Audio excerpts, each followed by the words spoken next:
ನಮಸ್ತೆ. Cook with ಅನು ಚಾನಲ್ಗೆ ಸ್ವಾಗತ. ಕ್ಯಾಪ್ಸಿಕಮ್ ಪಲ್ಯ ಗೊಜ್ಜು ಮಾಡ್ತಾಯಿದ್ದೀನಿ. ಕ್ಯಾಪ್ಸಿಕಮ್ ಗೊಜ್ಜು ಮಾಡ್ತಾಯಿದ್ದೀನಿ. ಒಂದು ಅರ್ಧ ಕೆಜಿಯಷ್ಟು ಕ್ಯಾಪ್ಸಿಕಮ್ ತೊಗೊಂಡಿದ್ದೀನಿ. ಅದಕ್ಕೆ ಉಪ್ಪು, ಖಾರದ ಪುಡಿ, ಧನಿಯಾ ಪುಡಿ ಮತ್ತು ಕಡಲೆ ಬೀಜ ಹುರಿದು ಒಟ್ಟು ತೆಗೆದಿಟ್ಕೊಂಡಿದ್ದೀವಿ. ಇದು ಮಿಕ್ಸಿಗೆ ಹಾಕ್ಕೋಬೇಕು. ಇದು ಪೌಡ್ರು, ಕೊತ್ತಂಬರಿ ಸೊಪ್ಪು, ಹಸಿಮೆಣಸಿನ್ಕಾಯಿ, ಈರುಳ್ಳಿ, ಕರಿಬೇವು, ಸಾಸಿವೆ, ಜೀರಿಗೆ.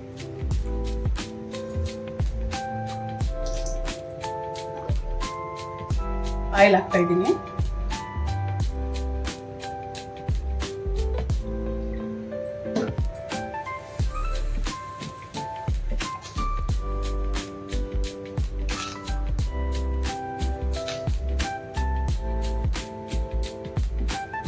ಸಾಸಿವೆ ಹಾಕ್ತಾ ಇದ್ದೀನಿ.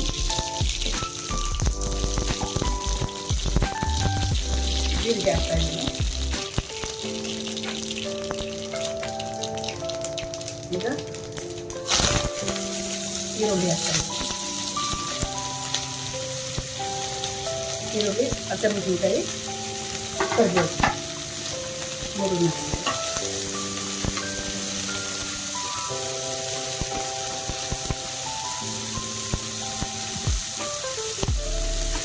ಚೆನ್ನಾಗಿ ಇದು ಸ್ವಲ್ಪ ಕಲರ್ ಬ್ರೌನ್ ಆಗ್ತದೆ, ಸ್ವಲ್ಪ ಕೆಂಪಾಗ್ತದೆ ನೋಡಿ. ಈಗ ಕಲರ್ ಚೇಂಜ್ ಆಗಿದೆ, ಈರುಳ್ಳಿ ಫ್ರೈ ಆಗಿದೆ.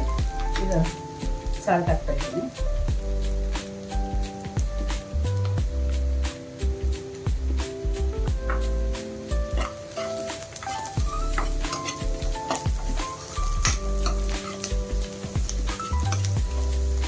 ಈಗ ಕ್ಯಾಪ್ಸಿಕಮ್ ಹಾಕ್ತಾ ಇದ್ದೀನಿ.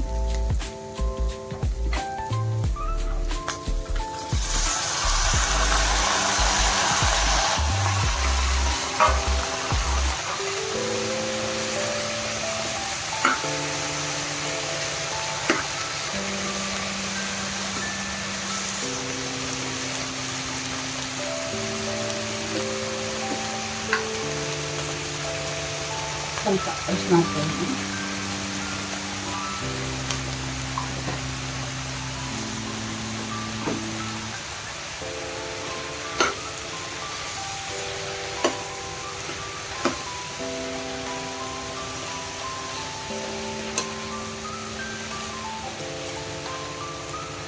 ಚೆನ್ನಾಗಿ ಒಂದು 10 ನಿಮಿಷ ಬೇಯಬೇಕು. ಹೀಗೆ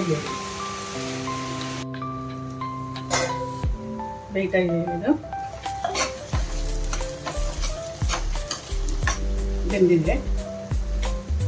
ಈಗ ಅದಕ್ಕೆ ಧನಿಯಾ ಪುಡಿ,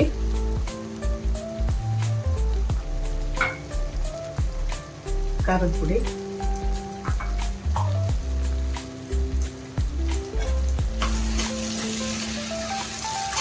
ಹಾಕಿ ಮಿಕ್ಸ್ ಮಾಡಿ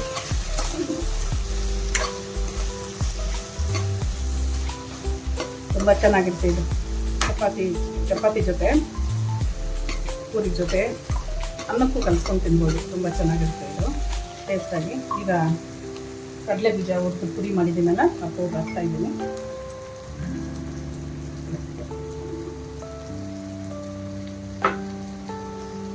ಕಡಲೆ ಬೀಜದ ಪೌಡ್ರ್ ಅಂತ ಹಾಕಿದ್ರೆ ತುಂಬ ಟೇಸ್ಟಾಗಿರುತ್ತೆ ತಿನ್ನಲಿಕ್ಕೆ.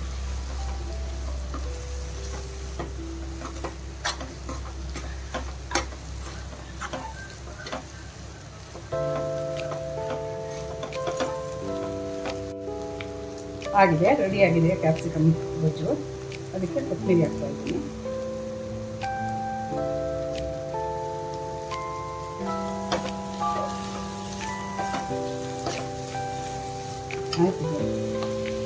ಆಯ್ತಿದು ಸರ್ವ್ ಮಾಡ್ತಾ ಇದ್ದೀನಿ. ತುಂಬ ಚೆನ್ನಾಗಿರುತ್ತೆ, ಮಾಡ್ಕೊಂಡು ತಿನ್ನಿ. ಟೇಸ್ಟ್ ಹೇಳಿ ಹೇಗಿರುತ್ತೆ ಅಂತ. ಕ್ಯಾಪ್ಸಿಕಮ್ ಗೊಜ್ಜು ರೆಡಿಯಾಗಿದೆ. ಟೇಸ್ಟ್ ಮಾಡಿ.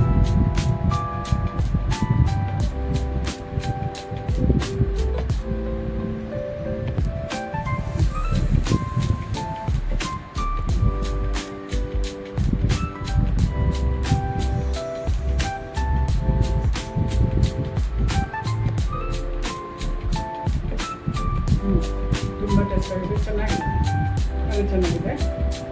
ನೀವು ಮಾಡ್ಕೊಂಡು ಟೇಸ್ಟ್ ಮಾಡಿ, ಲೈಕ್ ಮಾಡಿ, ಸಬ್ಸ್ಕ್ರೈಬ್ ಮಾಡಿ. ನಮಸ್ತೆ.